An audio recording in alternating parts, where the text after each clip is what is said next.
Very good morning to all of you. Today again we are back with BSc second year lecture for microbiology, and this lecture is on the topic microorganisms and the nature of infection, that how microorganism produces infections. Yesterday we have seen a part which was correlated with different bacteria, fungi, protozoas, so and so forth, and their relation with the human body, ultimately how they cause infections that we have seen yesterday. Continuing with the yesterday's part, we will continue that how the infections proceed to the human bodies by different modes or by different bacteria or fungi, so and so forth. Now what are the causes of infections? क्या cause हो सकती है infection की? Body में अगर infectious disease अगर है या इन्फेक्शन आता है तो उसका कॉज क्या है? Pathogenic microorganisms cause infection and disease in different ways. अलग अलग प्रकार रहते हैं डिजीजेस और इसके. फॉर एग्जांपल बैक्टीरियल इन्फेक्शंस अगर है तो उसका बॉडी के अंदर में कॉज करना या बॉडी के अंदर में उसको घुसना और उसके इन्फेक्शन बढ़ाना, ये अलग है. फंजाई का अलग है, वायरसेस का अलग है, प्रोटोजोस का अलग है, स्पाइरोचिट्स का अलग है.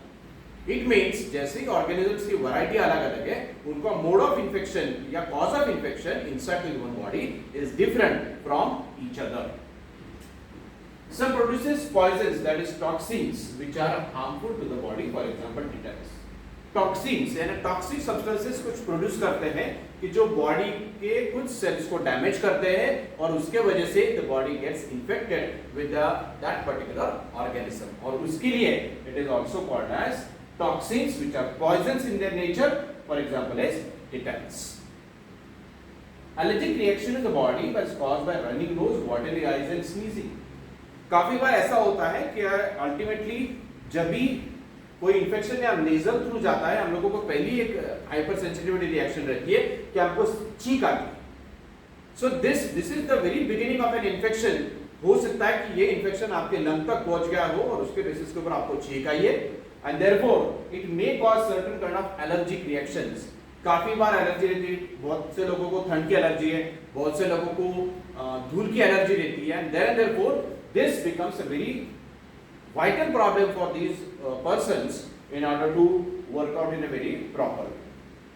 Attack and destroy the living cells they invade, for example malaria and RBCs.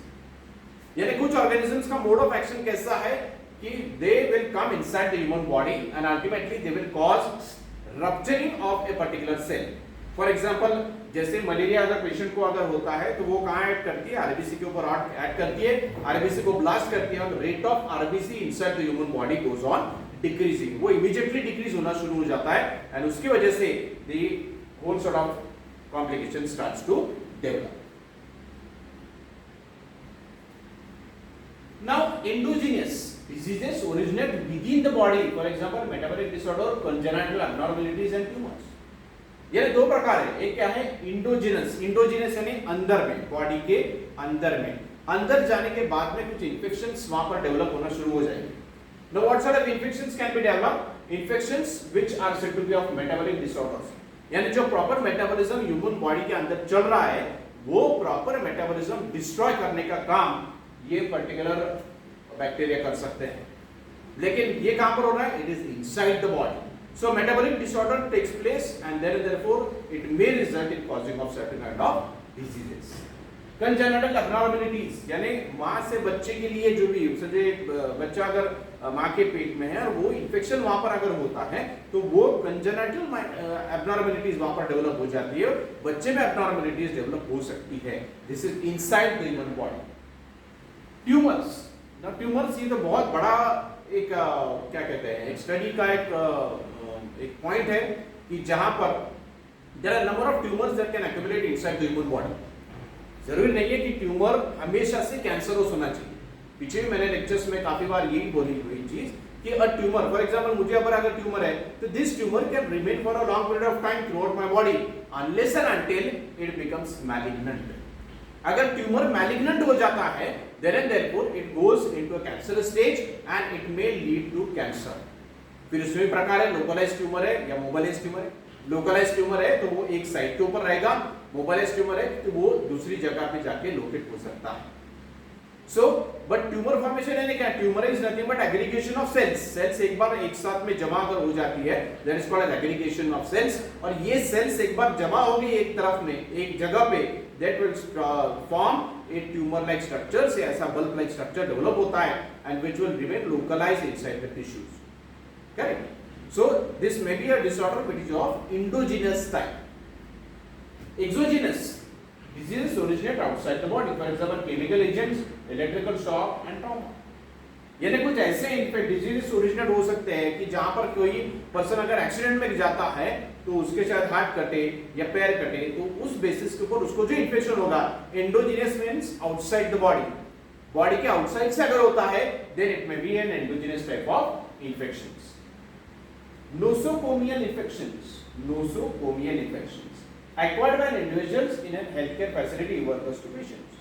For example, जैसे कोविड का हम लोगों ने अभी देखा था पिछले ही टाइम में, जब कोविड था तो कोविड के लिए एक सेपरेट वार्ड बनाया गया था। अगर आप सिविल हॉस्पिटल में अगर जाते हैं तो वहां पर देखा जाता है this is Covid, your entry is restricted, सभी को अंदर जाना मना है, ऐसा कहा जाता है। बट अल्टीमेटली जो डॉक्टर्स या जो नर्सेस वहां पर जो पेशेंट के क्योर कर रहे हैं उनको तो जाना स्वाभाविक है, they have to go inside and work with the patients. तो वो जाने के बाद में, वहां पर अंदर जाने के बाद में, they have a maximum chance of infection. और ऐसा हुआ है maximally when the patients have been admitted in the COVID ward, the doctors और द नर्सेस और the health care workers which are taking care of them gets infected from the patients. यानी in a simple sense, what are nosocomial infections? Hospital acquired infections are called as nosocomial infections. उनको कहा जाता है nosocomial. यानी आप ऐसे ही जाते हो डॉक्टर को दिखाने के लिए कि सर मेरा एक हाथ जरा दर्द कर रहा है, and then after coming back from the hospital if you get थोड़ा सा स्नीजिंग या आपको हेडेक होना शुरू हो गया, इसका मतलब है you are carrying the infection from that hospital which we have visited just now. और वो इन्फेक्शन अगर आपको होता है, this is called as nosocomial infections. Opportunistics occurs when the body's defense are weak, for example pneumonia and ultimately ये तो बात है कि बॉडी का इम्यूनोलॉजिकल सिस्टम्स अगर स्ट्रांग है, मैं जैसे ये कोविड का हम लोगों ने एक एग्जांपल लिया कि जैसे हम लोग फॉर एग्जांपल कोविड का वार्ड है and if particular person is moving inside the ward he may get infected. लेकिन ऐसे भी कुछ लोग थे, ऐसे भी कुछ हेल्थ केयर वर्कर्स थे, ऐसे भी कुछ डॉक्टर्स नर्सेस थे कि जो दिन रात वो पेशेंट के साथ में they are working with the COVID patients but they are not been getting any sort of infection. क्यों? क्योंकि उनका इम्यूनोलॉजिकल सिस्टम्स बहुत स्ट्रांग था and they are been producing that much amount of antibodies inside the human body. तो ऐसा भी कहा जाता है कि अपॉर्चुनिस्टिक, इट मींस कुछ बॉडी वीक होने के कारण जो इन्फेक्शंस होती है, that infections may be called as opportunistic infections. यानी endogenous infections, exogenous infections, nosocomial infections and opportunistic infections, ऐसे infections के type।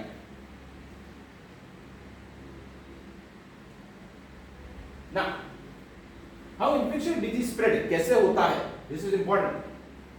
Respiratory droplets. अगर हम लोग छींकते हैं तो after sneezing you get a blow of water molecules from your nose. देखिए आप कभी भी क्या करेंगे ना, तो समझो अगर अगले time when you are sneezing out that you put your hands like this and sneeze.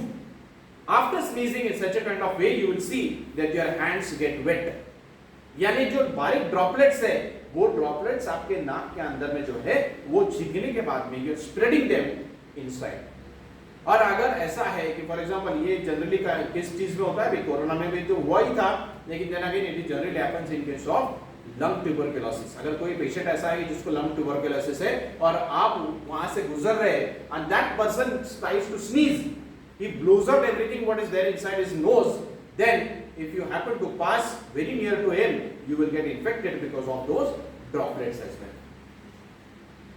Faecal oral infections यानी क्या? कंटामिनेटेड जगह से पानी पीना।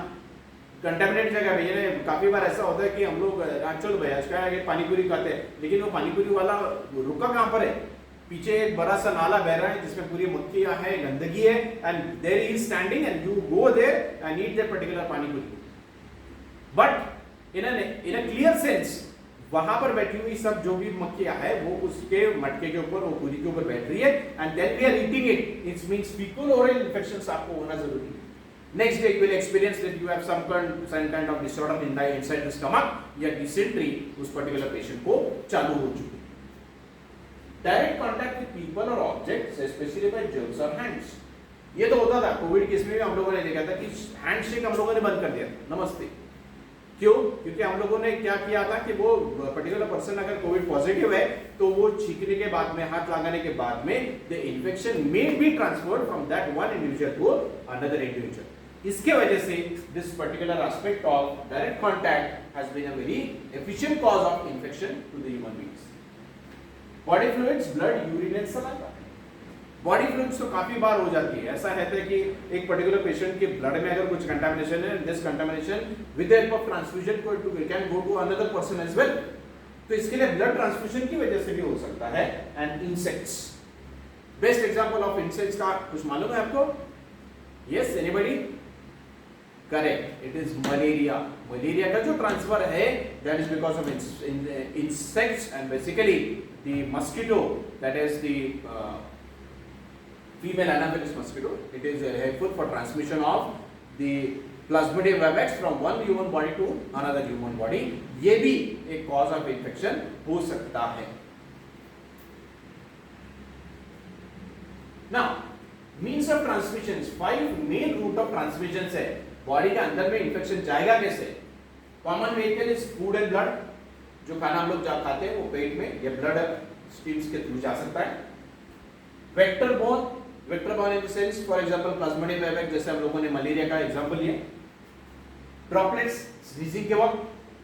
एयरबॉर्न, हवा में कुछ गंदगी अगर है वो हमारे नाक में जाती है, दो इन्फेक्शंस में cause. Contact, direct contact, indirect contact. Contact में डायरेक्ट कांटेक्ट यानी आप शेक हैंड करते हो, this is will be direct contact. फिर उसके बाद में मैंने मेरा मोबाइल पकड़ा and I have contaminated here और I have sneezed in here and I have kept my mobile like this. So another person would come and he'll pick up this mobile phone and he'll start ringing or he'll start just making my phone in this way and the infection will get stuck in his hand. If it comes that hands near the mouth or near the nose, the infection may be produced in such a kind of way. In order for disease to occur and spread from one individual to another, certain condition must be met. हाँ, ये इसीलिए क्यों कहा गया है यहाँ पर? जैसे मैंने आपको कोविड का उदाहरण बताया कि जहां पर पर्टिकुलर पर्सन में go into the COVID ward but he will not get infected at all. क्यों? क्योंकि कुछ स्पेसिफिक पैरामीटर्स है इन्फेक्शन होने के लिए. जरूरी नहीं that each and every time when you go directly in contact with the patient that infection may come to you. जरूरी नहीं. If anyone condition is not met, the transmission of the disease will not happen. ऐसे भी हो सकता है कि भाई हम लोग कोविड के वार्ड में गए and we have touch a particular patient और आने के बाद में इमीडिएट अगर हम लोगों ने हाथ धो लिए या हम लोगों ने स्टरलाइज कर लिया अगर हाथ with the help of disinfectant, then ultimately we may see that the level of infection transmission has reduced. Correct? Pathogens are everywhere and preventing the transmission is a continuous process. हाँ, pathogens सभी जगह. आप hospitals में जाओ, आप आपके घर में जाओ, आप फूड खाते हो उसमें जाओ, एवरीवेयर देयर आर पैथोजेंस. लेकिन हम लोगों ने उनको अपॉर्चुनिटी नहीं देनी चाहिए. That is one of the most important point that has to be considered. हम लोगों ने अपॉर्चुनिटी नहीं देनी चाहिए. वी शुड स्टॉप देम और restrict them in such a kind of way that they will not work out in a proper manner. Chain of infection, ये बहुत अच्छा डायग्राम है. Chain of infection contains 6 elements. If broken, infection will not occur. क्या क्या है? Portal of entry है, किस प्रकार से अंदर जा सकते हैं, and portal of exit. One by one start to start. Infectious agent, pathogens such as bacteria और वायरस. इनको ही ब्रेक डाउन कर दिया तो इन्फेक्शन आपको होगा ही. So early detection may be the cause of prevention of transmission. Reservoir, a place the pathogen can live. Example, human body, animals and environment are formatted. यानी रिजर्वायर ऑफ इन्फेक्शन कैसा है कि वो इन्फेक्शन उस particular level के ऊपर कुछ समय के लिए अंदर रहता है but it never shows you any sort of symptoms. आप किसी कोविड वार्ड में जाते हो and then you come back from it, उस वक्त आपको लगता है नहीं there is nothing that is happening to me, and next day फिर आपको थोड़ा सा बुखार आना शुरू हो जाता है. It means that that period the bacteria or the specifically the virus has not started its infection. वो infection का level बाद में show करना शुरू कर देता है. So therefore this is one of the most important part. Formaldehyde are objects contaminated with infection material that contains pathogen. For example, doorknobs, bedpans, lines and instruments. Doorknobs. मैंने ऐसा छींक किया and I just opened the door and I went back. वो door का जो knob है या door का जो हैंडल है उसके ऊपर मैंने ऐसा पकड़ा हुआ था तो मेरी पूरी चीक उस पर्टिकुलर डोर हैंडल के ऊपर लगी हुई. Next person coming will suddenly open the door with the handle and the infections may get through his hands. के हैंड्स को वो इन्फेक्शन लग जाएगा and ultimately he may suffer. Portal of exit, way to escape from the reservoir in which it has been growing. For example urine, feces, saliva, respiratory tract, skin, blood, gastrointestinal tract, mucosal discharge and tears. ये अलग-अलग उसके reservoir से यहां से वो अगर escape होता है then it will be infectious to the human body as well. ये देखिए patient, employee, environment, equipments, visitors, ये क्या है सब? ये सोर्सेस ऑफ इंफेक्शन है. And from this source of infection कैसा है? कांटेक्ट कैसा है? डायरेक्ट कांटेक्ट है, इनडायरेक्ट कांटेक्ट है. Mode of transmission vehicle, vector से, एयरबॉर्न. यहाँ से जैसे ही वो ट्रांसमिट होता है होस्ट के कारण, होस्ट के बॉडी में, ultimately the infection would occur to the host and the host में get infected with this as well. Mode of transmission, way in which it can be transmitted to another reservoir or host where it can live. Can be through direct or contact or airborne droplets. Contaminated hands are one of the most common sources of direct transmission. Hand washing is one of the most effective means of preventing spread of pathogens. देखिए maximum level के ऊपर हम लोग क्या करते हैं? हम लोगों के बाकी के body parts we are not directly been exposing to somebody else. क्योंकि अगर सामने अगर हमारा दोस्त मिलता है या कोई अगर हम लोगों को मिलता है तो what we do, we directly shake our hands. It means the hands are contaminated, either you are giving the infection or you are taking the infection from another person. अब चीज ऐसी कि हर टाइम हम लोग ऐसा नहीं कर सकते ना, नमस्ते नमस्ते हर टाइम नहीं कर सकते. सो therefore somewhere somehow we have to shake the hands. अब हैंड शेक करने के वक्त जो भी कंटामिनेशन आपके इसमें आ जाता है, this can be removed with the help of continuous washing of hands. और वॉशिंग ऑफ हैंड्स भी इंपॉर्टेंट है. हम लोग क्या करते हैं? नल खुला करते हैं, सिर्फ हाथ ऐसे धो लेते हैं and will finish up the work. लेकिन this is the absolute wrong method of washing your hands. Instead जैसे नल हम लोगों ने खोला, हाथ गीले कर लेना है, उसके ऊपर थोड़ा भी आपका हैंड वॉश जो है वो डाल लेना है and you start scrubbing your hands like this way, हर एक उंगली के बीच में, because the bacteria may get stuck here also. और हम लोग पानी के नीचे हाथ ऐसे डायरेक्ट धोते हैं तो ये बंद करने की वजह से there may be infections which will be present inside here and this may cause certainly a lot of problems are problematic. इसलिए the proper way of infection, removing the infection or washing your hands has to be mentioned and therefore we can reduce the level of infections. Chain of infections, portal of entry, way to the entry, the new reservoir of those, respiratory tract, mucous membranes and gastrointestinal tract are common damages की. ये देखो कैसे means of transmission, portal of entry, susceptible, infectious agent, reservoir, ये सभी एक दूसरे से जुड़े हुए हैं आपकी बॉडी में इन्फेक्शन करने के लिए and therefore it may cause certain kind of infections. Chain of infection, susceptible host, one that is capable of being infected. Microorganism must be present in large enough quantity to be virulent. The host must be susceptible. Individuals with an immunity to certain pathogens cannot be susceptible. कैसा है? एक दूसरा bacteria अगर body में आता है ना तो body will try to resist that bacteria. इतना डिफेंस मैकेनिज्म इतना अच्छा है ह्यूमन बॉडी का that it will work on it and it will try to nullify the effect of this particular infection. लेकिन उसको वो बैक्टीरिया को इंफेक्शन अगर बढ़ाना है बॉडी में तो it has to come in a very large manner, then the body system में कोलैप्स और उसके वजह से द रेट ऑफ इंफेक्शंस और the higher level of infections में आता है. The host must be susceptible.